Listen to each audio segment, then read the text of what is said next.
இன்றைக்கான mini vlog என்னென்னு பார்க்கலாமா? வெண்டைக்காய் முட்டை சாதம் தான் இன்றைக்கி பண்ண போகிறோம். சைடிஸ் எதுவுமே தேவையில்லை, அவ்வளோ டேஸ்டியாக இருக்கும். வாங்க எப்படி செய்கிறதுன்னு பார்க்கலாம். 1/4 கிலோ வெண்டைக்காவை நல்லா வாஷ் பண்ணி எடுத்துகிட்டு சின்ன சின்ன பீஸாக நம்ம பொரியலுக்கு கட் பண்ணுற மாதிரி எல்லாத்தையுமே கட் பண்ணி எடுத்துக்கோங்க. ஒரு கடாயில் ஒரு 4 ஸ்பூன் வர அளவுக்கு ஆயில் சேர்த்துட்டு இப்போ நம்ம கட் பண்ணி வச்சுருக்க வெண்டைக்காய் எல்லாத்தையுமே சேர்த்துடலாம். இப்போ கொஞ்சமாக உப்பு சேர்த்துட்டு இதை நல்லா வதக்கி விட்டுருங்க. இதில் உள்ள வலுவலுப்பு தன்மை எல்லாமே போயிடணும்.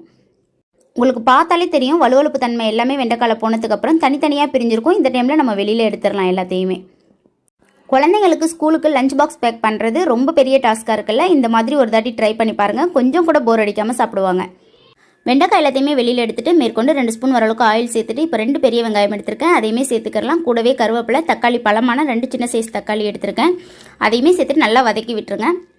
1/2 ஸ்பூன் வரளவுக்கு இஞ்சி பூண்டு பேஸ்ட்டு சேர்த்துட்டு பச்சை ஸ்மெல் போகிற வரைக்கும் நல்லா வதக்கி விட்டுறலாம். இப்போ கூடவே 1 ஸ்பூன் வரளவுக்கு மிளகாய்த்தூள், 1/2 ஸ்பூன் வரளவுக்கு கரம் மசாலா, ஒரு 1/2 ஸ்பூன் வரளவுக்கு மல்லித்தூள் சேர்த்துட்டு நல்லா மசாலா ஸ்மெல் எல்லாமே போகிற வரைக்கும் வதக்கி விட்டுட்டு 4 முட்டையை இதில் உடச்சி ஊற்றிக்கலாம். தேவையான அளவு உப்பு சேர்த்துட்டு கலந்து விட்டுருங்க. ஒரு 70% முட்டை நல்லா குக்கானதுக்கப்புறம் நம்ம வதக்கி வச்சுருக்க வெண்டைக்காவை சேர்த்துட்டு நல்லா கலந்து விட்டுருங்க.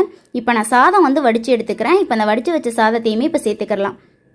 ஒன்றோட ஒன்று நல்லா மிக்ஸ் ஆகிற அளவுக்கு கலந்து விட்டுட்டு லாஸ்ட்டாக பெப்பர் சேர்த்து ஸ்டவ் ஆஃப் பண்ணிடலாம். அவ்வளோதான், சூப்பரான வெண்டைக்காய் முட்டை சாதம் தயாராகிடுச்சு.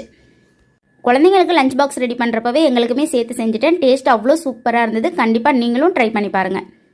சைடிஸ் கேட்குறவங்களுக்கு ஒரு அப்பளத்தை பொரிச்சு கொடுத்தோம் அப்படின்னா சூப்பராக சாப்பிட்டு எழுந்திரிச்சிருவாங்க. வீடியோ பிடிச்சிருக்கும்னு நினைக்கிறேன். பிடிச்சிருந்தா லைக் அண்ட் சப்ஸ்கிரைப் பண்ணிக்கோங்க. தேங்க்யூ ஸோ மச் ஃபார் வாட்சிங்.